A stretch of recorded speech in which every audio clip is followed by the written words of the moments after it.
ಆಗೋದಕ್ಕೆ ಅಜ್ಜಯ್ಯನ ಮೊರೆ. ಪ್ರಮಾಣವಚನ ಸ್ವೀಕರಿಸೋ ಮುನ್ನವೂ ಅಜ್ಜಯ್ಯನ ಮಠಕ್ಕೆ ಭೇಟಿ. ಅಜ್ಜಯ್ಯ ಹೇಳಿದ ಸಮಯಕ್ಕೆ ಪ್ರಮಾಣ. ಅಜ್ಜಯ್ಯನ ಹೆಸರಿನಲ್ಲೇ ಪ್ರಮಾಣ. ವಿಧಾನಸೌಧದ ಕೊಠಡಿಯಲ್ಲೂ ಅಜ್ಜಯ್ಯನಿಗೆ ಪೂಜೆ. ಮಧ್ಯರಾತ್ರಿ ಮಠಕ್ಕೆ ಭೇಟಿ. ಅಜ್ಜಯ್ಯ ಅಜ್ಜಯ್ಯ ಅಜ್ಜಯ್ಯ. ಡಿಕೆಶಿ ಅತಿಯಾಗಿ ಅಜ್ಜಯ್ಯನ ಜಪ ಮಾಡ್ತಾ ಇರೋದ್ಯಾಕೆ? ಡಿಕೆ ನಂಬುವಂಥ ಕಾಡಸಿದ್ದೇಶ್ವರ ಮಠದ ಮಹತ್ವ ಎಂತದ್ದು? ಡಿಕೆಶಿ ಯಾವುದೇ ಸವಾಲು ಬಂದರೂ ಮೊದಲು ನೆನಪಾಗುವುದು ಅಜ್ಜಯ್ಯ. ಯಾವುದೇ ಕೆಲಸ ಮಾಡಬೇಕಂದ್ರೂ ಡಿಕೆಶಿ ನೊಣವಿನಕೆರೆ ಅಜ್ಜಯ್ಯನಿಗೆ ಪ್ರಾರ್ಥನೆ ಸಲ್ಲಿಸಿಯೇ ಮುಂದಿನ ಕೆಲಸ ಮಾಡ್ತಾರೆ. ಅಜ್ಜಯ್ಯನ ಅನುಮತಿಯ ಮೇಲೆಯೇ ಕಾರ್ಯಗಳನ್ನು ಕೈಗೊಳ್ಳುತ್ತಾರೆ. ಈಗ ಸಿಎಂ ಆದ ನಂತರವೂ ಅಜ್ಜಯ್ಯನ ದರ್ಶನ ನಿರಂತರವಾಗಿ ನಡೀತಾ ಇದೆ. ನಡೆನುಡಿಯಲ್ಲೂ ಅಜ್ಜಯ್ಯ, ಕನಸು ಮನಸ್ಸಲ್ಲೂ ಕಾಡಸಿದ್ದೇಶ್ವರ. ಅಜ್ಜಯ್ಯನ ಹೆಸರಿನಲ್ಲೇ ಪ್ರಮಾಣ, ಗುರುಗಳು ಹೇಳಿದಂತೆಯೇ ಜೀವನ. 4 ದಿನದಲ್ಲಿ 3 ಬಾರಿ ಮಠಕ್ಕೆ ಭೇಟಿ. ಅಜ್ಜಯ್ಯನ ಜಪ ಮಾಡ್ತಿರೋದೇಕೆ ಡಿಕೆ ಶಿವಕುಮಾರ್ ಎಂತಹ ದೈವ ಭಕ್ತ ಅನ್ನೋದು ಎಲ್ಲರಿಗೂ ಗೊತ್ತಿದೆ. ನಾನು ದೈವ ಭಕ್ತ ಅಂತ ಹೇಳೋದಕ್ಕೆ ಡಿಕೆಶಿ ಎಂದು ಯೋಚಿಸಿದವರಲ್ಲ. ಪ್ರಯತ್ನ ಫಲ ಕೊಡಲ್ಲ, ಆದರೆ ಪ್ರಾರ್ಥನೆ ಫಲ ಕೊಡುತ್ತೆ ಅಂತ ನಂಬಿದ್ದವರು ಡಿಕೆ ಶಿವಕುಮಾರ್. ಈಗ ಅಂತಹ ಪ್ರಾರ್ಥನೆಯ ಫಲಗಳಿಂದಲೇ ಸಿಎಂ ಪಟ್ಟ ಸಿಕ್ಕಿದೆ ಅಂತ ಡಿಕೆ ಶಿವಕುಮಾರ್ ನಂಬಿದ್ದಾರೆ. ಅದರಲ್ಲೂ ಅಜ್ಜಯ್ಯನ ಆಶೀರ್ವಾದ, ಕಾಡಸಿದ್ದೇಶ್ವರ ಮಠದ ಅನುಗ್ರಹದಿಂದಲೇ ಮುಖ್ಯಮಂತ್ರಿ ಆಗಲು ಸಾಧ್ಯವಾಗಿದೆ ಅಂತ ಬಲವಾಗಿ ಭಾವಿಸಿದ್ದಾರೆ.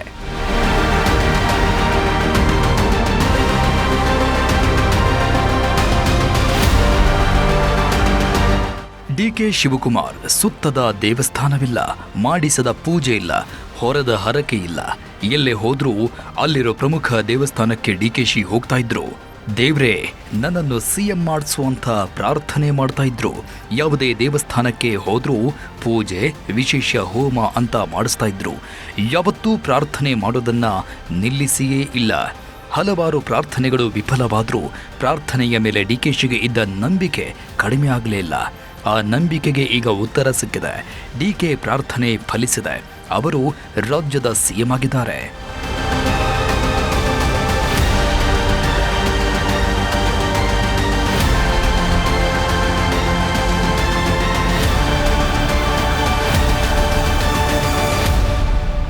ಸಿಎಂ ಆದ ನಂತರ ಅಲ್ಲ, ಸಿಎಂ ಆಗುವ ಮುನ್ಸೂಚನೆ ಸಿಕ್ಕಿದ ಕೂಡಲೇ ಡಿಕೆಶಿ ನೊಣವಿನಕೆರೆ ಅಜ್ಜಯ್ಯನ ಸಂಪರ್ಕ ಮಾಡಿದ್ರಂತೆ. ದೆಹಲಿಗೆ ಹೋಗ್ತಾ ಇರೋ ಸುದ್ದಿಯನ್ನೂ ಹೇಳಿ ತಮಗಾಗಿ ಪ್ರಾರ್ಥಿಸುವಂತೆ ಕೇಳಿಕೊಂಡಿದ್ರಂತೆ. ಅದರಂತೆ ದೆಹಲಿಗೆ ಹೋದ ಡಿಕೆಶಿ ಸಿಎಂ ಆಗುವ ಶುಭ ಸುದ್ದಿಯನ್ನ ತೆಗೆದುಕೊಂಡು ಬಂದಿದ್ರು. ಬಂದ ಕೂಡಲೇ ನೊಣವಿನಕೆರೆ ಶ್ರೀಗಳ ಜೊತೆ ಆ ಸುದ್ದಿಯನ್ನ ಹಂಚಿಕೊಂಡಿದ್ರು. ದೆಹಲಿಯಿಂದ ಬಂದ ದಿನವೇ ಮಧ್ಯರಾತ್ರಿ ಕುಟುಂಬದ ಸಮೇತ ಬೆಂಗಳೂರಲ್ಲಿರೋ ಮಠಕ್ಕೆ ಡಿಕೆಶಿ ಭೇಟಿ ಕೊಟ್ಟಿದ್ರು. ಬೆಂಗಳೂರಿಗೆ ಬಂದಿಳಿತಾ ಇದ್ದಂತೆಯೇ ಡಿಕೆ ಶಿವಕುಮಾರ್ ಪತ್ನಿ ಉಷಾ ಶಿವಕುಮಾರ್ ಅವರೊಂದಿಗೆ ಬೆಂಗಳೂರಿನ ನಾಗರಬಾವಿಯಲ್ಲಿರುವ ಅಜ್ಜಯ್ಯನ ಶಾಖಾ ಮಠಕ್ಕೆ ಭೇಟಿ ನೀಡಿದರು. ರಾತ್ರಿ 11:40 ಸುಮಾರಿಗೆ ಮಠಕ್ಕೆ ಬಂದ ಕುಟುಂಬಸ್ಥರು ತಡರಾತ್ರಿ 2 ಗಂಟೆಯವರೆಗೂ ಅಲ್ಲೇ ಉಳಿದುಕೊಂಡಿದ್ದರು. ಸುಮಾರು 2 ಗಂಟೆ 20 ನಿಮಿಷಗಳ ಕಾಲ ಮಠದ ಗದ್ದುಗೆಗೆ ವಿಶೇಷ ಪೂಜೆ, ಮಹಾಮಂಗಳಾರತಿ ನೆರವೇರಿಸಿ ಆಶೀರ್ವಾದ ಪಡೆದರು. ಈ ಸಂದರ್ಭದಲ್ಲಿ ಹೈಕಮಾಂಡ್ ಮಟ್ಟದಲ್ಲಿ ನಡೆದ ಸಂಪುಟ ರಚನೆ ಹಾಗೂ ಸಿಎಂ ಪದಗ್ರಹಣದ ವಿದ್ಯಮಾನಗಳ ಕುರಿತು ಅಜ್ಜಯ್ಯನವರ ಸನ್ನಿಧಿಯಲ್ಲಿ ಸುದೀರ್ಘ ಚರ್ಚೆ ನಡೆಸಿದ್ರಂತೆ. ಆ ನಂತರ ಅಜ್ಜಯ್ಯ ಹೇಳಿದಂತೆಯೇ ಡಿಕೆಶಿ ಕೇಳ್ತಾ ಇದ್ದಾರೆ. ಪ್ರತಿ ಹೆಜ್ಜೆಯನ್ನು ಅಜ್ಜಯ್ಯನ ಮಾರ್ಗದರ್ಶನದಲ್ಲೇ ಇಡ್ತಾ ಇದ್ದಾರೆ. ಸಿಎಂ ಆದ ಕೆಲವೇ ದಿನಗಳಲ್ಲಿ 3-4 ಬಾರಿ ಅಜ್ಜಯ್ಯನನ್ನ ಮಠವನ್ನ ಭೇಟಿ ಮಾಡಿದ್ದಾರೆ.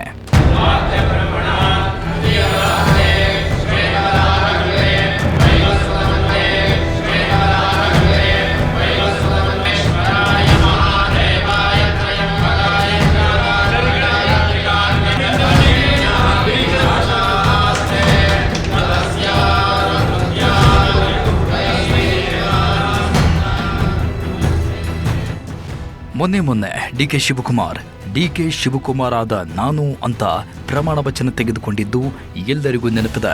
ಆ ಪ್ರಮಾಣ ವಚನಕ್ಕೂ ಮುನ್ನ ಡಿಕೆ ಶಿವಕುಮಾರ್ ಒಂದು ಕೆಲಸ ಮಾಡಿದ್ರು.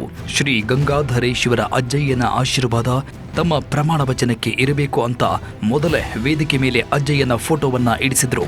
ಪ್ರಮಾಣಕ್ಕೆ ರಾಜ್ಯಪಾಲರು ಆಹ್ವಾನಿಸ್ತಾ ಇದ್ದಂತೆ ಸೀದಾ ಹೋಗಿ ಅಜ್ಜಯ್ಯನ ಫೋಟೋಗೆ ಹೂಗಳನ್ನ ಅರ್ಪಿಸಿ ನಮಸ್ಕಾರ ಮಾಡಿ ಬಂದು ಅನಂತರ ಪ್ರಮಾಣ ವಚನ ತೆಗೆದುಕೊಂಡಿದ್ರು.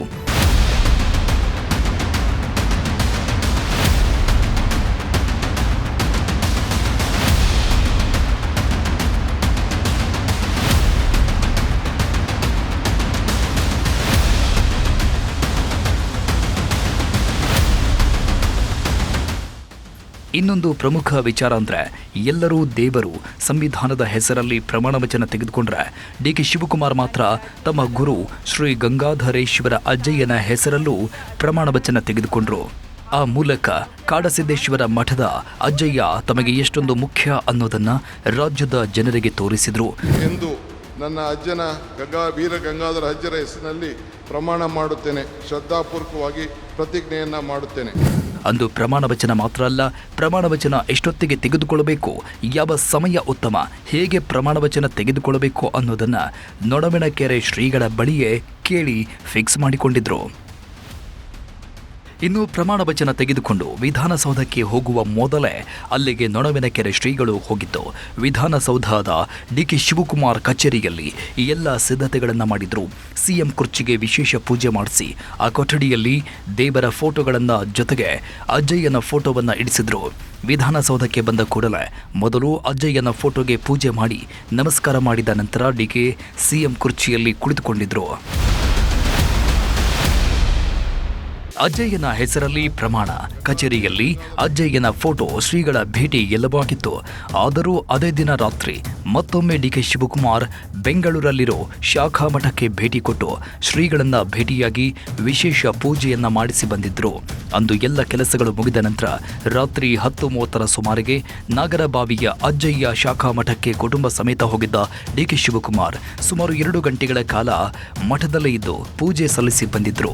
ಸಿಎಂ ಪ್ರಮಾಣ ವಚನಕ್ಕೂ ಮುನ್ನ 2-3 ಬಾರಿ ಅಜ್ಜಯ್ಯರನ್ನ ಭೇಟಿ ಮಾಡಿದ್ದ ಡಿಕೆಶಿ ಪ್ರಮಾಣ ವಚನ ಬಳಿಕ ವಿಧಾನಸೌಧಕ್ಕೆ ಅಜ್ಜಯ್ಯರನ್ನ ಕರೆಸಿಕೊಂಡಿದ್ರು. ಅನಂತರ ಅಧಿಕಾರ ಸ್ವೀಕರಿಸಿದ ಬಳಿಕ ಮತ್ತೊಮ್ಮೆ ಅಜ್ಜಯ್ಯನ ಮಠಕ್ಕೆ ಬಂದು ದರ್ಶನ ಮಾಡಿಕೊಂಡಿದ್ರು.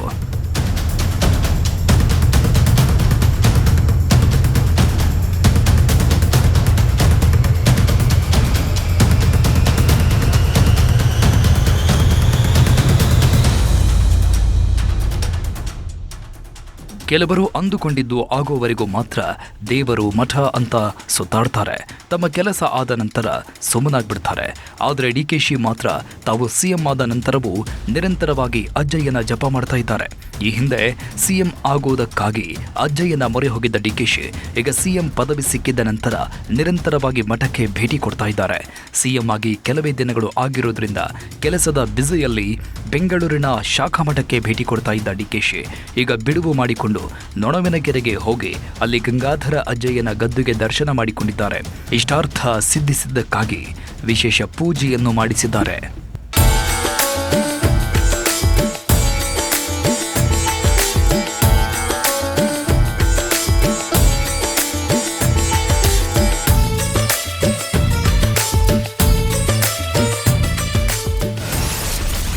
ಸಿಎಂ ಆಗುವ ಮುನ್ನ ಹಲವು ಬಾರಿ ಮಠಕ್ಕೆ ಭೇಟಿ, ಅಜ್ಜಯ್ಯನ ದರ್ಶನ. ಅಜ್ಜಯ್ಯನ ಆಶೀರ್ವಾದದಿಂದಲೇ ಸಿಎಂ ಆದ್ರ ಡಿಕೆ ಶಿವಕುಮಾರ್. ಶಿವನ ಆಜ್ಞೆ ಇಲ್ಲದೆ ಒಂದು ಹುಲ್ಲು ಕಡ್ಡಿನೂ ಅಲುಗಾಡಲ್ಲ ಅಂತ ದೇವರನ್ನ ನಂಬೋರು ಹೇಳ್ತಾರೆ. ಅದೇ ರೀತಿ ಡಿಕೆ ಶಿವಕುಮಾರ್ ಸಹ ಎಲ್ಲವೂ ಆಗೋದು ದೇವರ ಆಶೀರ್ವಾದದಿಂದಲೇ ಅಂತ ನಂಬಿದ್ದಾರೆ. ದೇವರ ಅನುಗ್ರಹದಿಂದಲೇ ಸಿಎಂ ಪಟ್ಟ ಸಿಕ್ಕಿದೆ ಅನ್ನೋದು ಅವರ ನಂಬಿಕೆ. ಆದರೆ ಅವರು ದೇವರನ್ನ ನೊಣವಿನಕೆರೆ ಅಜ್ಜಯ್ಯನ ರೂಪದಲ್ಲಿ ನೋಡ್ತಾ ಇದ್ದಾರೆ. ಬಾಲ್ಯದಿಂದಲೂ ನೊಣವಿನಕೆರೆ ಅಜ್ಜಯ್ಯನ ಮಠದೊಂದಿಗೆ ಸಂಪರ್ಕ ಇಟ್ಟುಕೊಂಡಿರೋ ಡಿಕೆಶಿ ಪ್ರಮುಖ ಸಂದರ್ಭಗಳಲ್ಲೆಲ್ಲ ಅಜ್ಜಯ್ಯನ ಆಶೀರ್ವಾದ ಪಡೆಯೋದನ್ನ ಅಭ್ಯಾಸ ಮಾಡಿಕೊಂಡಿದ್ದಾರೆ.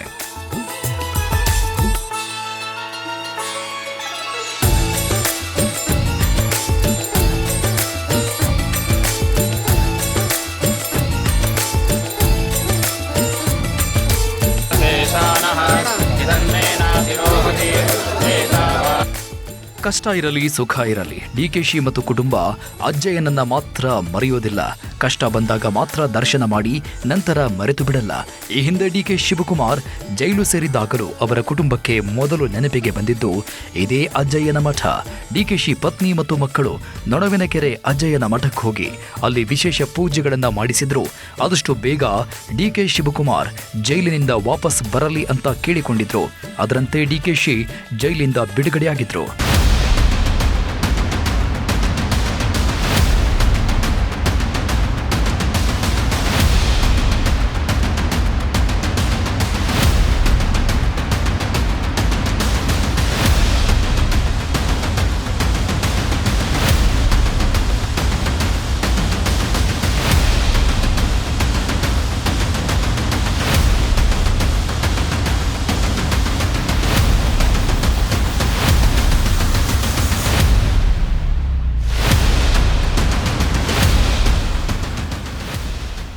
ಅದು 2023 ಮೇ 13 ವಿಧಾನಸಭಾ ಚುನಾವಣೆಯ ರಿಸಲ್ಟ್ ಅನೌನ್ಸ್ ಆಗಿತ್ತು.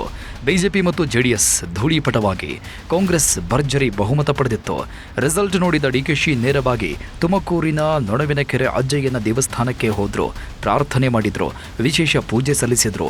ಇದೆಲ್ಲ ಆಗಿ 3 ವರ್ಷ ಆಗಿದೆ. 3 ವರ್ಷದ ನಂತರ ಡಿಕೆಶಿಗೆ ಸಿಎಂ ಕುರ್ಚಿ ಒಲಿದಿದೆ. ಸಿಎಂ ಕುರ್ಚಿ ಕನ್ಫರ್ಮ್ ಆಗ್ತಾ ಇದ್ದಂತೆ ಡಿಕೆಶಿ ಮತ್ತೆ ಅದೇ ಮಠಕ್ಕೆ ಹೋಗಿದ್ರು. ಈಗ ಸಿಎಂ ಆದ ನಂತರವೂ ಪದೇ ಪದೇ ಭೇಟಿ ಕೊಡ್ತಾ ಇದ್ದಾರೆ.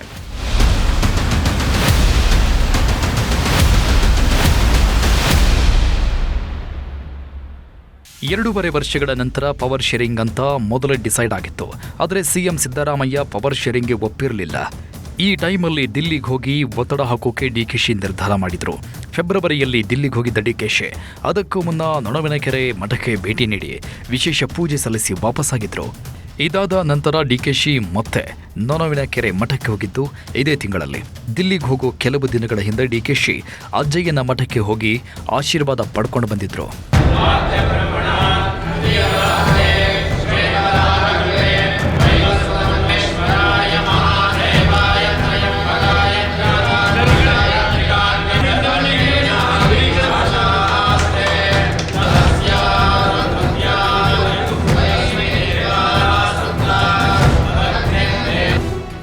ನೊಣವಿನಕೆರೆ ದೇವಾಲಯ ಡಿಕೆಶಿಗೆ ತುಂಬಾ ಆಪ್ತ ದೇವಾಲಯ. ಯಾವುದೇ ಮಹತ್ತರ ಕಾರ್ಯ ಮಾಡಬೇಕಂದ್ರೂ ಡಿಕೆಶಿ ನೊಣವಿನಕೆರೆ ಅಜ್ಜಯ್ಯನ ಮಠಕ್ಕೆ ಹೋಗಿ ಅಲ್ಲಿ ಆಶೀರ್ವಾದ ತಗೊಂಡ ನಂತರ ಕೆಲಸ ಆರಂಭಿಸ್ತಾ ಇದ್ರು. ಇತ್ತೀಚೆಗೆ ಸಿಎಂ ಆಗುವುದಕ್ಕೂ ಮುನ್ನ ದೆಹಲಿಗೆ ಹೋಗಬೇಕಾದಾಗ ಮೊದಲಿಗೆ ಡಿಕೆಶಿ ನೊಣವಿನಕೆರೆ ಅಜ್ಜಯ್ಯನ ದೇವಸ್ಥಾನಕ್ಕೆ ಹೋಗಿ ಬಂದಿದ್ರು. ದಿಲ್ಲಿಯಲ್ಲಿ ಎಲ್ಲ ಒಳ್ಳೆಯದೇ ಆಗಲಿ ಅಂತ ಅಜ್ಜಯ್ಯನ ಪ್ರಾರ್ಥನೆ ಸಲ್ಲಿಸಿದ್ರು. ಆ ನಂತರ ದಿಲ್ಲಿ ಫ್ಲೈಟ್ ಹತ್ತಿದ್ದ ಡಿಕೆಶಿಗೆ ಪ್ರಾರ್ಥನೆ ಫಲ ಕೊಟ್ಟಿತ್ತು. ನಮ್ಮ ಜಗದ್ಗುರು ವೀರ ಗಂಗಾಧರ ಶಿವಾಚಾರ್ಯರು ಮಾನವ ಧರ್ಮಕ್ಕೆ ಜಯವಾಗಲಿ, ಧರ್ಮದಿಂದಲೇ ವಿಶ್ವಕ್ಕೆ ಶಾಂತಿ ಅನ್ನುವಂಥ ಒಂದು ಮಂತ್ರ ಘೋಷಣೆಯನ್ನು ಕೊಟ್ಟಿದ್ದಾರೆ.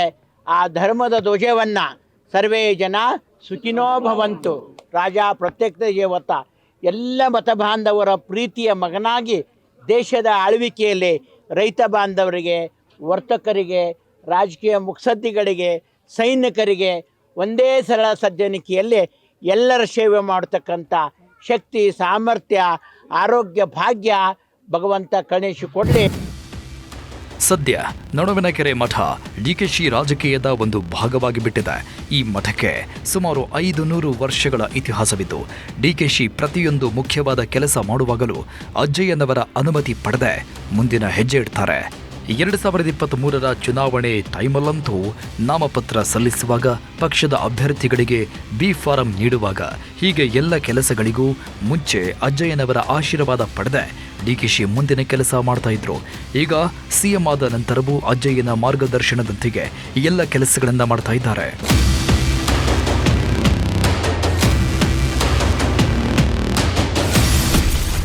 ಮುಖ್ಯಮಂತ್ರಿ ಆದ ನಂತರ ಮೊದಲ ಬಾರಿಗೆ ನೊಣವಿನಕೆರೆಗೆ ಅಜ್ಜಯ್ಯನ ಗದ್ದುಗೆ ದರ್ಶನ ಮಾಡಿದ ಸಿಎಂ ಡಿಕೆ ಶಿವಕುಮಾರ್.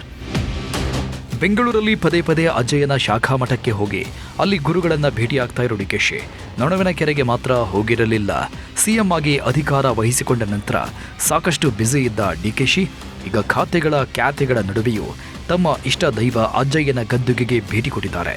ತುಮಕೂರು ತುರುವೇಕೆರೆ ತಾಲೂಕಿನಲ್ಲಿ ಕಾರ್ಯಕ್ರಮಗಳನ್ನು ಇಟ್ಕೊಂಡಿದ್ದ ಡಿಕೆಶಿ ಅದಕ್ಕೂ ಮೊದಲು ಅಲ್ಲೇ ಇರುವ ಗಂಗಾಧರೇಶ್ವರ ದೇವರ ದರ್ಶನ ಪಡೆದುಕೊಂಡಿದ್ರು. ಆ ನಂತರ ನೊಣವಿನಕೆರೆ ಮಠಕ್ಕೆ ಭೇಟಿ ಕೊಟ್ಟು ಅಲ್ಲಿ ಕೆಲವು ಗಂಟೆಗಳ ಕಾಲ ಇದ್ದು ಅಜ್ಜಯ್ಯನ ದರ್ಶನ ಮಾಡಿಕೊಂಡ್ರು. ನೊಣವಿನಕೆರೆ ಕಾಡಸಿದ್ದೇಶ್ವರ ಮಠಕ್ಕೆ ನಾನೇನು ಹೊಸಬಾಯನಲ್ಲ, ಸುಮಾರು 25 ವರ್ಷದಿಂದ ಬರ್ತಾ ಇದ್ದೀನಿ. ಸುಮಾರು 23-24 ವರ್ಷದಿಂದ ಎಷ್ಟು ಸತಿ ಬಂದಿದೆಯೋ ನನಗೆ ಗೊತ್ತಿಲ್ಲ, ಅಷ್ಟು ಸತಿ ಬಂದಿದ್ದೀನಿ. ಇದು ನನ್ನ ಪ್ರತಿಯೊಂದು ನಾನು ಇಲ್ಲಿ ಬಂದು ನನ್ನ ಮಾರ್ಗದರ್ಶನವನ್ನು ಪಡ್ಕೊಂಡು ಏನೇನು ಬೇಕು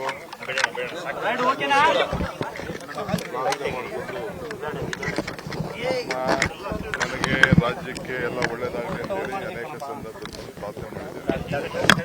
ಎಲೆಕ್ಷನ್ ಮುಂಚಿತವಾಗಿ ಬಂದಿದ್ದೀನಿ, ಎಲ್ಲ ಸಂದರ್ಭದಲ್ಲೂ ಬಂದಿದ್ದೇನೆ. ಈಗೂ ಕೂಡ ಅದೇ ರೀತಿ ಒಬ್ಬ ಭಕ್ತನಾಗಿ ಬಂದಿದ್ದೇನೆ. ಚೀಫ್ ಮಿನಿಸ್ಟರ್ ನೆಕ್ಸ್ಟ್ ಪಾಯಿಂಟ್ ಈ ಮಠದಲ್ಲಿ ಯಾವಾಗಲೂ ಕೂಡ ನಾನೊಬ್ಬ ಭಕ್ತ. ಸೊ ಭಕ್ತನಿಗೂ ಭಗವಂತನಿಗೂ ಇರೋ ಸಂಬಂಧ ಒಳ್ಳೆ ಇದೆ. ಸೊ ಪ್ರಾರ್ಥನೆ ಮಾಡ್ಲಿಕ್ಕೆ ಬಂದಿದ್ದೀನಿ. ಡಿಕೆಶಿ ಅಧಿಕಾರ ವಹಿಸಿಕೊಂಡ ನಂತರ ಅವರ ಆಡಳಿತದ ಬಗ್ಗೆ ಮಾತನಾಡಿದ್ದ ನೊಣವಿನಕೆರೆಯ ಕಾಡಸಿದ್ದೇಶ್ವರ ಮಠದ ಕರಿ ವೃಷಭ ಶಿವಯೋಗೀಶ್ವರ ಸ್ವಾಮೀಜಿ, ಶಾಸ್ತ್ರದ ಪ್ರಕಾರ ಡಿಕೆ ಶಿವಕುಮಾರ್ ಅವರು ಸಕಲ ದೋಷ ನೋಡಿಕೊಂಡು ಮುನ್ನಡೆಯಬೇಕಾಗುತ್ತದೆ ಎಂದು ಎಚ್ಚರಿಸಿದ್ದರು. ಶ್ರೀಮಠದ ಆಶೀರ್ವಾದ ಡಿಕೆಶಿ ಅವರಿಗೆ ಇದ್ದೇ ಇರುತ್ತದೆ. ರಾಜ ಪ್ರತ್ಯಕ್ಷ ದೇವತಾ ಅಂದರೆ ರಾಜ್ಯವನ್ನು ಆಳುವಂಥ ದೊರೆ ನಾಯಕ, ರೈತರ ಪರ ಬಡವರ ಪರ ಇರುವ ನಾಯಕನಾಗಿ ಹೊರಹೊಮ್ಮುತ್ತಾರೆ. ಶ್ರೀಮಠದ ಧರ್ಮದ ಧ್ವಜವನ್ನು ಕೊಟ್ಟು ಅವರಿಗೆ ಆಶೀರ್ವಾದ ಮಾಡುವ ಕಾಲ ಹತ್ತಿರ ಬಂದಿದೆ. ನಿಮ್ಮೆಲ್ಲರ ಪ್ರೀತಿ ವಿಶ್ವಾಸದಿಂದ ಅವರ ಬಾಳು ಬಂಗಾರವಾಗುತ್ತೆ ಅಂತ ಆಶೀರ್ವಾದ ಮಾಡಿದರು. ಸಮಯದ ಅವಕಾಶ ಕಾದು ಅವರು ಒಂದು ಪರಿಪೂರ್ಣವಾಗಿರ್ತಕ್ಕಂಥ ಸ್ಥಾನಮಾನವನ್ನು ಕಲ್ಪಿಸ್ಕೊಳ್ತಾರೆ. ತದನಂತರ ಶ್ರೀಮಠದ ಆಶೀರ್ವಾದ ಅವ್ರಿಗೆ ಇರ್ತೈತಿ. ತಮ್ಮೆಲ್ಲರ ಅಭಿಪ್ರಾಯದ ಮೇರೆಗೆ ಅವರು ಉತ್ತಮವಾಗಿರ್ತಕ್ಕಂಥ ರಾಜ ಪ್ರತ್ಯಕ್ಷ ದೇವತಾ, ಆ ರಾಜ್ಯವನ್ನು ಆಳ್ತಕ್ಕಂಥ ಹಿಂದಿನ ಕಾಲದಲ್ಲಿ ರಾಜ್ಯ ಭಾಳ ಸೌಹಾರ್ದತೆಯಿಂದ ರೈತರನ್ನು, ರಾಜಕೀಯ ಮುತ್ಸದ್ದಿಗಳನ್ನು, ವ್ಯಾವಹಾರಿಕವಾಗಿರ್ತಕ್ಕಂಥ ಸೈನಿಕರಿಗೆ ಎಲ್ಲ ಸೌಹೃದಯದಿಂದ ಏನು ಸೇವೆ ಮಾಡ್ತಿದ್ರು, ಮುಂದೆ ಆ ಶಕ್ತಿ ಸಾಮರ್ಥ್ಯ ಮಾನವ ಧರ್ಮಕ್ಕೆ ಜಯವಾಗಲಿ, ಧರ್ಮದಿಂದಲೇ ವಿಶ್ವಕ್ಕೆ ಶಾಂತಿ, ಶ್ರೀಮಠದ ಧರ್ಮದ ಧ್ವಜವನ್ನು ಅವರಿಗೆ ಕೊಟ್ಟು ಆಶೀರ್ವಾದ ನಾವು ದಯಪಾಲಿಸ್ತಾ ಇದ್ದೀವಿ. ಆ ಸಮಯದ ಅವಕಾಶ ಬರ್ತಾ ಇದೆ. ನಿಮ್ಮೆಲ್ಲರ ಪ್ರೀತಿ ಸಮಾಜದ ಸೇವಕರಾಗಿ ಅವರು ಭಾಳ ಬದುಕು ಬಂಗಾರವಾಗಲಿ ಅಂತ ಹರಿಸ್ತಾ ಇದ್ದೀವಿ. ಡಿಕೆ ಶಿವಕುಮಾರ್ ಪ್ರತಿದಿನವೂ ಮನೆಯಲ್ಲಿ ಪೂಜೆ ಮಾಡ್ತಾರೆ. ಪೂಜೆ ಮಾಡದೆ ಮನೆಯಿಂದ ಆಚೆ ಬರೋದಿಲ್ಲ ಅಂತ ಸಾಕಷ್ಟು ಬಾರಿ ಹೇಳಿದ್ದಾರೆ. ರಾಜ್ಯದಲ್ಲಿ ಮಾತ್ರ ಅಲ್ಲ, ಬೇರೆ ರಾಜ್ಯಗಳ ದೇವಾಲಯಗಳಿಗೂ ಭೇಟಿ ಕೊಟ್ಟು ಅಲ್ಲಿ ಪೂಜೆ ಪುನಸ್ಕಾರಗಳನ್ನು ಮಾಡಿಸ್ತಾ ಇರ್ತಾರೆ. ಜ್ಯೋತಿಷಿಗಳ ಸಲಹೆಯನ್ನು ಕೇಳುತ್ತಾರೆ. ವಾಸ್ತು ಪ್ರಕಾರವೇ ಎಲ್ಲ ಇರುವಂತೆ ನೋಡಿಕೊಳ್ತಾರೆ. ಶಕ್ತಿ ದೇವತೆಗಳನ್ನು ಪೂಜಿಸ್ತಾರೆ. ಆದರೆ ಅತಿಯಾಗಿ ನಂಬೋದು ತಮ್ಮ ಬೆಳವಣಿಗೆಗೆ ಕಾರಣ ಅಂತ ಭಾವಿಸಿರೋದು ಅಜ್ಜಯ್ಯನನ್ನ ಮಾತ್ರ. ಅದಕ್ಕೆ ಪ್ರತಿ ಹಂತದಲ್ಲೂ ಡಿಕೆಶಿ ಕುಟುಂಬ ಅಜ್ಜಯ್ಯನಿಗೆ ಆಭಾರಿಯಾಗಿರುತ್ತೆ.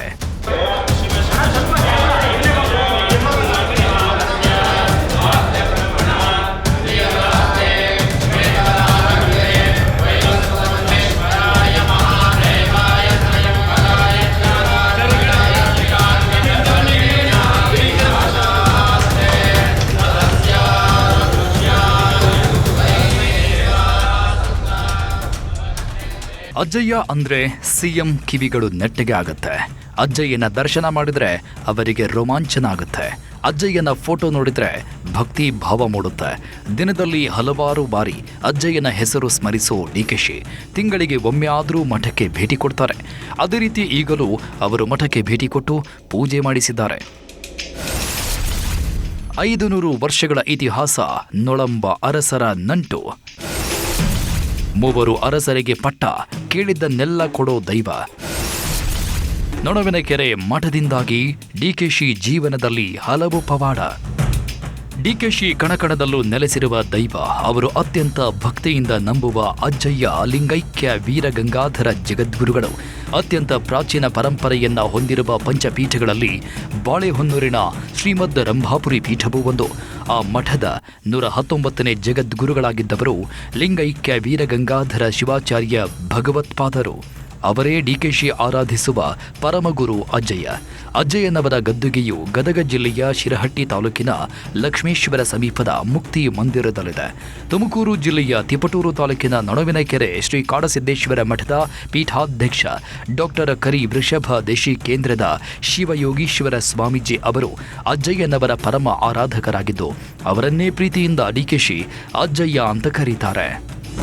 ತಮ್ಮ ಜೀವನದ ಪ್ರತಿ ಹಂತದಲ್ಲೂ ಎದುರಾದ ಪ್ರತಿಯೊಂದು ಒಳಿತು ಕೆಡುಕುಗಳ ಸಂದರ್ಭದಲ್ಲಿ ಡಿಕೆಶಿ ಮೊದಲು ಅಜ್ಜಯ್ಯ ಅವರನ್ನೇ ನೆನಪಿಸಿಕೊಳ್ಳುತ್ತಾರೆ.